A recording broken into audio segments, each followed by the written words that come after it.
નમસ્કાર. સાચોદર ગામની મુલાકાતે છું. આપણે એક ખેતીના અવનવા પ્રયોગ કરતા ખેડૂતોની મુલાકાત લઈએ છીએ.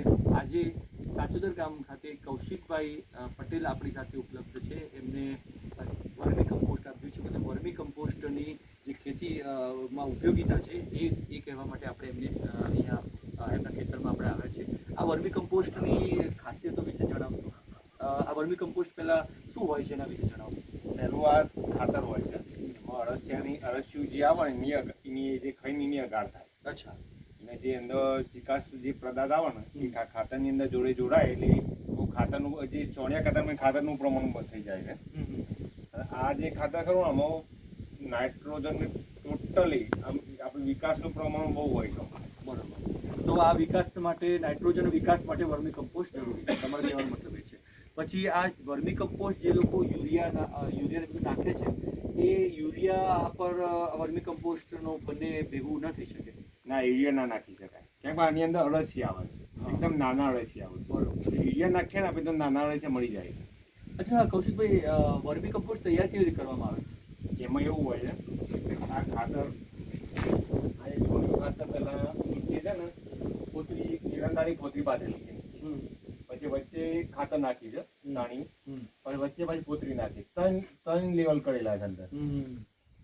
એરંડાની પોતરી, પછી ખાતર. ખાતર, પછી પાછું ઉપર પોતરી પાછું ખાતર. હા. ટૂંકમાં વર્મી કમ્પોસ્ટ તૈયાર કરવા માટે એરંડાની પોતરી અને છાણિયું ખાતરનો છાણિયું ઉપયોગ ખાતર, થાય છે. તમે આ છાણિયું ખાતર અને એરંડાની પોતરીથી ઉપયોગ કરી અને વર્મી કમ્પોસ્ટ બનાવો અને તમે કેટલા દિવસથી આ પ્રક્રિયામાં કેટલી દિવસમાં તૈયાર કરો છો? આમાં એવું છે કે ચોમાસું હોય, ચોમાસું તો 50 થી 55 દિવસમાં તૈયાર થાય. અને ઉનાળો હોય તો શું ટાઈમ લે છે બધા. આ છાણિયું ખાતર અને છાણિયું ખાતર અને પોતરી એરંડાની એ બંનેના ઉપયોગથી થયું છે. તો ઓછામાં ઓછા 15 દિવસ કચરો કોઈ બી હોય. હા, વેસ્ટ કચરો બધો મિક્સ કરવાનો. છાણિયું ખાતર અને વેસ્ટ કચરો. અચ્છા. વર્મી કમ્પોસ્ટ બનાવવા માટે કોઈ આપે તાલીમ લીધી હતી? તાલીમમાં ડીએસસી જોડે હું જોડાયેલો છું. હા. બરાબર. પછી હું આત્મા જોડે પણ જોડાયેલો છું. બરાબર.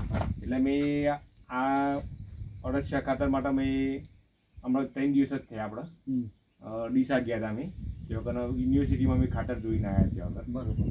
એટલે એ વખત જોઈ પછી મેં ઉમેદગઢ આપણે બહેનોનું જે યુનિટ જે છે એ હું જોવા ગયો સ્પેશિયલ જે હું.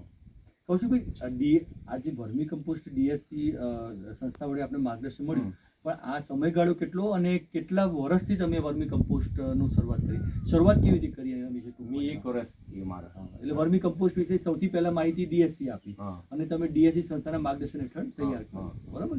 બહુ સરસ. પછી આ સંસ્થાને તમને કઈ રીતે મદદ કરી બીજી વર્મી કમ્પોસ્ટ તૈયાર કરવામાં? જો મદદમાં તો એમને એવું મને કર્યું, એમને મને અળસિયો ઉપલબ્ધ કરી આલે ઉમેદગઢથી. બરાબર. પછી બીજું કે એમને મને અહીંયા જેમ હું ખાતર પડ્યું એમને બધા બધી માહિતી આપી મને. આ રીતે ભરવાનું, આ રીતે પાણીને આ બધું સ્ટોક કરવાનું, એ બધું બતાવ્યું મને. બરાબર. એટલે ટૂંકમાં બધું જ માર્ગદર્શન ડીએસસી સંસ્થાના જે કમ્યુનિટી રિસર્ચ પર્સન છે આપણા ભાઈ લખનસિંહે આપ્યું. બરાબર ને? અને એના માર્ગદર્શન હેઠળ તમે તૈયાર કર્યું. બરાબર.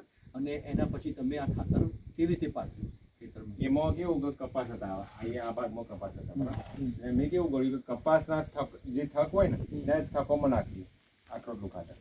એટલે એના ફરતા છે ને અંદર જે અળસિયાની જીના અળસિયા કરે ને એ જમીનમાં ગયા એટલે પૂછી ગઈ એટલે કપાસનો વિકાસ ઉકળ્યો, કમ્પ્લીટ થયો. અચ્છા. એમાં મચ્છી પણ બિલકુલ નથી આવી. મસ્તી પણ નથી. કોઈ પ્રકારની કેટલા વીઘામાં તમે 1 વીઘાની અંદર 1 વીઘાની અંદર તમે વર્મી કમ્પોસ્ટ પાથર્યું. બરાબર. બીજા તમને ફાયદા શું થયા? આના પહેલા તમે શું કરતા હતા?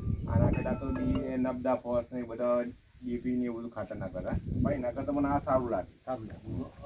વરસ થયું અને કયો પાક તૈયાર લીધો? Vermi compost. કપાસ લીધો. આ ઘઉંની અંદર આ નાખેલું છે ત્યારે. કપાસમાં પણ શું ફાયદો થયો? કપાસમાં એક દવા જે આપણે રાસાયણિક દવાઓથી એક તો પૈસા મારા બચ્યા. બરાબર. કેમ કે અળસિયાનું ખાતર નાખ્યું ને એટલે કોઈ મચ્છી આવી નહીં. 1 વીઘામાં. બરાબર. પણ બીજું કે મેં નિમાસ્ત્ર વાપર્યું. બધા છાસ વાળેલી છે. નિમાસ્ત્ર એટલે આપણે લીમડાનો પાનો. અચ્છા. અને એને જોડે મિક્સ કરે ગાયનું મૂત્ર અને છોણ અને 200 લીટરનું પાણી. એટલે પડીને અને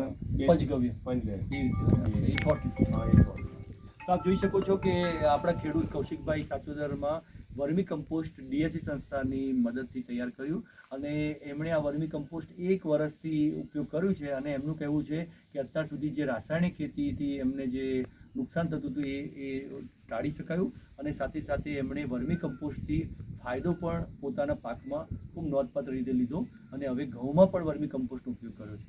આમ ખરેખર કૌશિકભાઈએ સાચોદરમાં વર્મી કમ્પોસ્ટ તૈયાર કરી ડીએસસી સંસ્થાના કમ્યુનિટી રિસર્ચ પર્સનના મદદથી એક નવી ખેતીની પહેલ કરી છે, જે આપણા બધા માટે ગૌરવની વાત છે.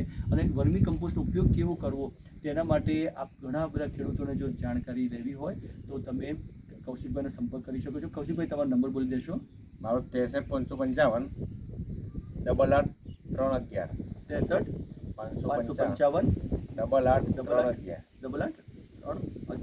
તો તમે આ વિડીયો જોઈને જો તમને વર્મી કમ્પોસ્ટ અંગે વિચાર આવે તો તમે કૌશિકભાઈની પણ સંપર્ક કરી શકો છો. નમસ્કાર, જય શ્રી કૃષ્ણ.